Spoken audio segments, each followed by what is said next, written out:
लक्ष्मण हाकेंच्या कारवरती अज्ञातांकडून हल्ला। अहिल्यानगरमध्ये अज्ञात तरुणांनी लाठ्याकाठ्यांनी हल्ला करत हाकेंची कार फोडली।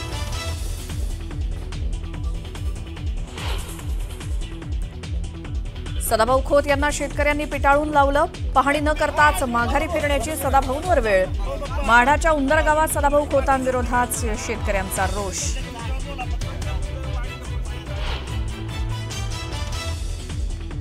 मध्यरात्रीपासून सुरू असलेल्या पावसामुळे बीडच्या परळीत शेती पाण्याखाली, शेतात कमरेपर्यंत पाणी असल्यामुळे शेतकऱ्यांसमोर मोठा आर्थिक संकट।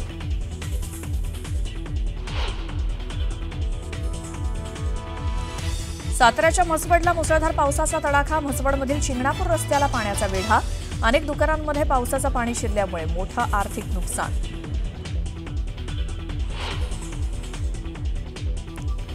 बीडमध्ये मुसळधार पावसाचा ग्रामीण पोलीस स्थानकाला फटका। ग्रामीण पोलीस स्थानकात पाणी शिरल्यामुळे मोठं नुकसान।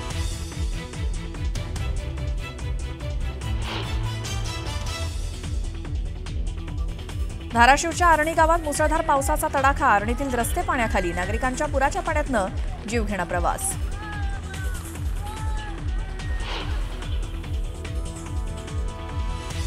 सोलापूरच्या माढ्यातील सीना नदीच्या पाणी पातळीत वाढ। उंदरगाव भागातील पूल पाण्याखाली, माढा वैराग मार्गावरची वाहतूक ठप्प।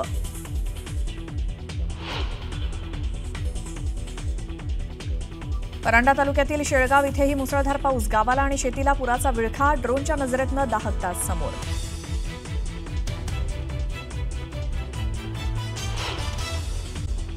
पावसा पाण्याच्याच काही अजून बातम्या वेगवान स्वरूपातल्या बघणार आहोत। धाराशिव जिल्ह्यामध्ये मुसळधार पाऊस झाला। परांडा तालुक्यातील शेतकऱ्याचं त्यामुळे अतोनात नुकसान झालं। शेळगाव इथं पाण्याचा प्रवाह वाढला। नागरिकांचं जनजीवन विस्कळीत झालं।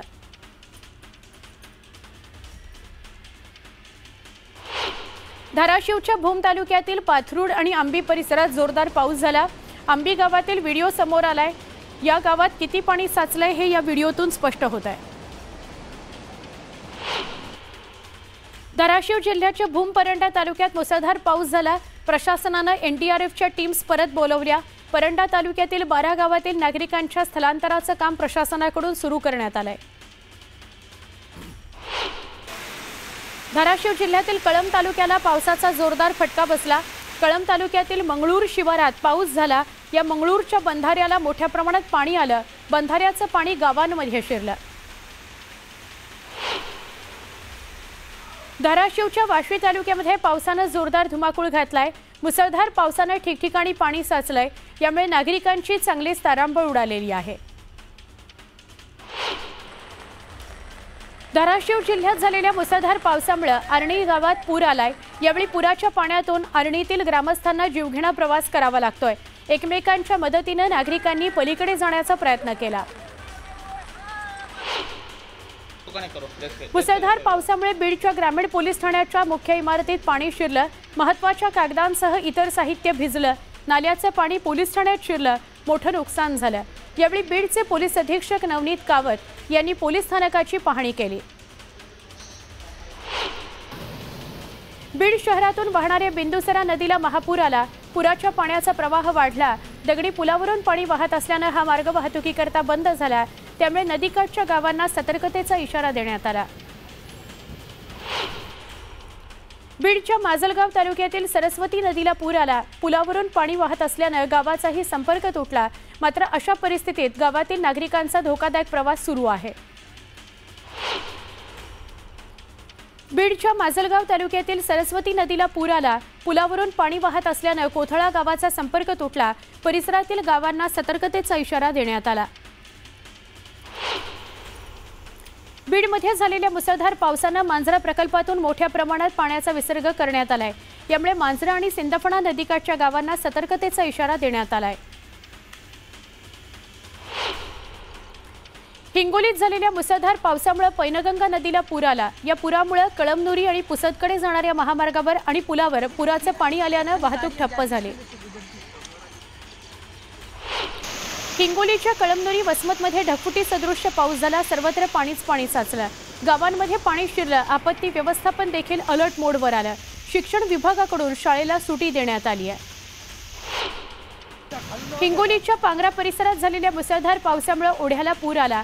त्यामुळे गावातील काही शेतकरी दूध आणण्याकरता शेतात गेले, पण पुराचं पाणी वाढल्याने शेतकरी शेतातच अडकले। यावेळी दोरखंडाच्या सहाय्याने त्यांना सुखरूप बाहेर काढण्यात आलं। हिंगोली जिल्ह्यात झालेल्या मुसळधार पावसामुळे ओढ्यासह नाल्यांना पूर आला। हिंगोलीच्या कयाधू या नदीला पूर आला। शेकडो एकर पाणी शेती पाण्याखाली गेली, तर गावातही पाणी शिरण्याची शक्यता निर्माण झाली आहे। करमाळा तालुक्यात पावसाचा रेड अलर्ट जारी करण्यात आला। करमाळ्यातील अनेक पुलांवरून पाणी वाहू लागलं, त्यामुळे अनेक गावांची वाहतूक बंद असून गावांचा संपर्क तुटला। माजी मंत्री सदाभाऊ खोत यांनी शेतकऱ्यांनी गराडा घातलाय। शेतकऱ्यांनी खोतांना जाब विचारत तीव्र नाराजी नोंदवली। 16 वर्षांनंतर माढा मतदारसंघात सदाभाऊ खोत आल्याने शेतकरी संतप्त झाले। सोलापूरच्या माढा तालुक्यातील सीना नदीची पाणी पातळी वाढली आहे। उंदरगाव इथला पूल पाण्याखाली गेलाय, त्यामुळे माढा वैराग वाहतूक ठप्प झाली आहे। सोलापुरातील सीना नदीत पुन्हा एकदा पाण्याचा विसर्ग सुरू करण्यात आलाय। सीना नदीला पुन्हा एकदा पूर येण्याची दवंडी मोहोळ अक्कलकोट तालुक्यातील गावागावात देण्यात येते। अक्कलकोट तालुक्याला पावसाने चांगलं झोडपून काढलं। तालुक्यात झालेल्या मुसळधार पावसामुळे नदी नाले तुडुंब भरून वाहू लागले। खैराट गावाजवळ ओढा देखील ओव्हरफ्लो झाला। ग्रामीण भागातले रस्ते सुद्धा पाण्याखाली गेले। सोलापूर जिल्ह्याला प्रशासनाने रेड अलर्ट दिलाय। सोलापुरात पावसाची रिपरिप सुरू आहे। महापूर आणि अतिवृष्टीने सोलापूर आणि जिल्हा हैराण झालाय।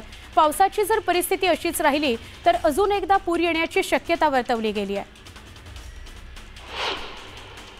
सांगली शहरासह जिल्ह्यात परतीच्या पावसाने चांगलाच धुमाकूळ घातला। तासगावातील मणे राजुरी ओढ्याला पूर आला। पुराचं पाणी पुलावरून वाहू लागलं, त्यामुळे या मार्गावरची वाहतूक बंद करण्यात आली।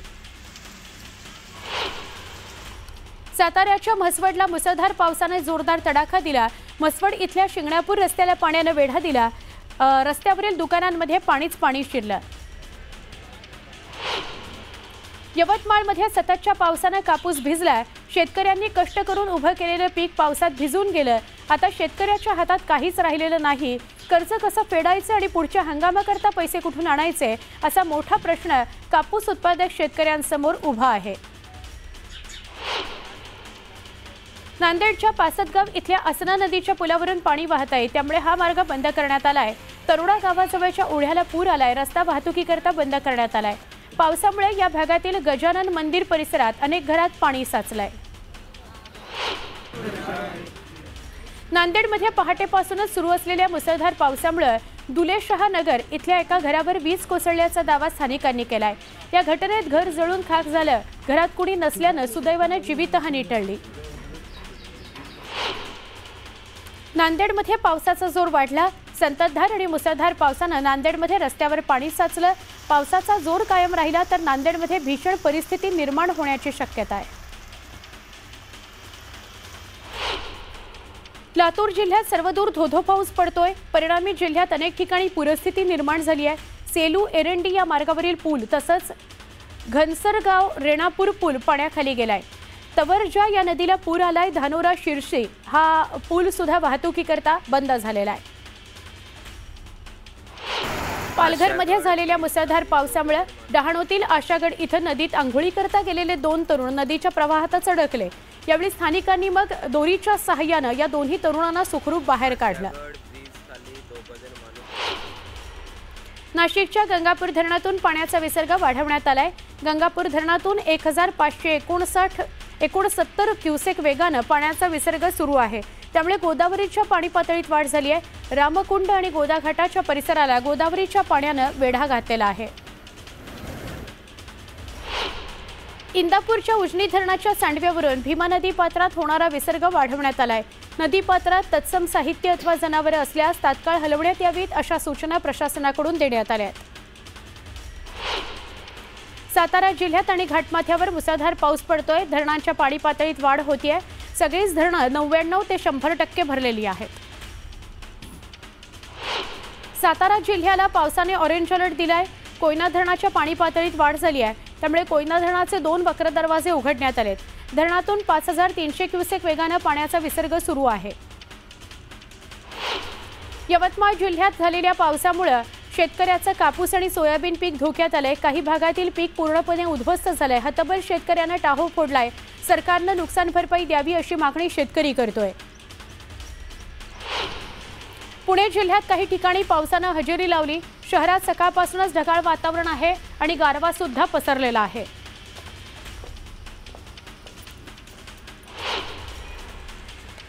जळगाव जिल्ह्यामध्ये मुसळधार पाऊस पडणार आहे। आज आणि उद्या मुसळधार पाऊस पडेल असा इशारा मिळतोय। चाळीसगाव, पाचोरा, पारोळासह अनेक तालुक्यांमध्ये मुसळधार पावसामुळे नागरिकांना सतर्कतेचा इशारा देण्यात आलाय। आतापर्यंत जिल्ह्यात 99% पावसाची नोंद झाली आहे।